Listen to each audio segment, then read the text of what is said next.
Billie Jean Moffitt King was born on November the 22nd, 1943, in Long Beach, California. Today, she's retired, but during her career she won 12 Grand Slam singles titles, 14 Grand Slam women's doubles titles, and 11 Grand Slam mixed doubles titles. She's generally considered to be one of the greatest female tennis players and female athletes in history. King has long been an outspoken advocate against sexism in sport and society. Perhaps the tennis match for which she is best remembered was the Battle of the Sexes in 1973, in which she defeated Bobby Riggs, a former Wimbledon men's champion who'd been the world #1 tennis player in 1946 and 47. Despite King's achievements at the world's biggest tennis tournaments, the public best remembers King for her win over a 55-year-old man in 1973. Bobby Riggs had been a top men's player in the mid-1940s, the world's best player. He then went on to be a well-known tennis hustler who made a living promoting himself and playing the challenge matches.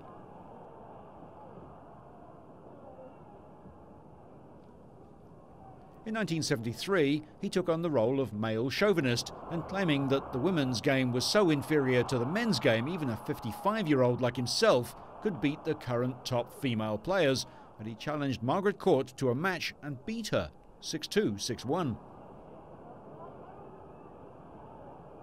King, who previously had rejected challenges from Riggs, then accepted a lucrative financial offer to play him at the Houston Astrodome in Texas on September the 20th, 1973, in an event dubbed the Battle of the Sexes.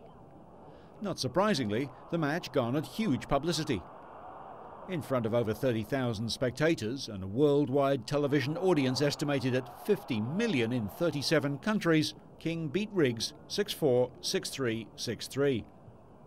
The match is considered a very significant event in developing greater recognition and respect for women's tennis. King said, "I thought it would set us back 50 years if I didn't win that match. It would ruin the women's tennis tour and affect all women's self-esteem." King retired from competitive play in singles at the end of 1983 and was inducted into the International Tennis Hall of Fame in 1987. In 1990, Life magazine named her one of the 100 most important Americans of the 20th century.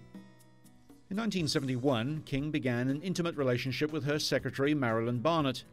King acknowledged it and became the first prominent American athlete to openly admit to having a gay relationship. In 2001, she received an award for her devotion to reducing discrimination against gays, lesbians, and bisexuals.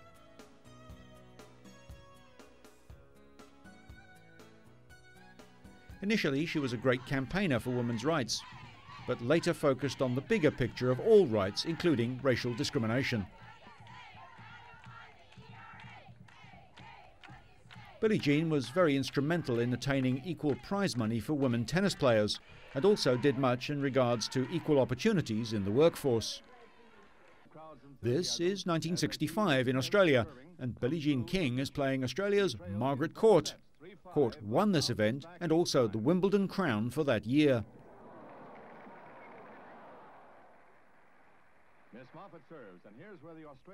Billie Jean King's tennis career was nothing short of outstanding. She won 67 professional and 37 amateur singles titles and helped the United States win the Fed Cup 7 times.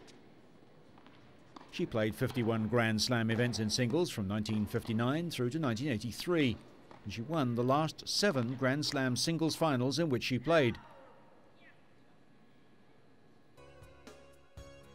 It may be some time before Billie Jean King's incredible success on the tennis court is equaled, let alone surpassed.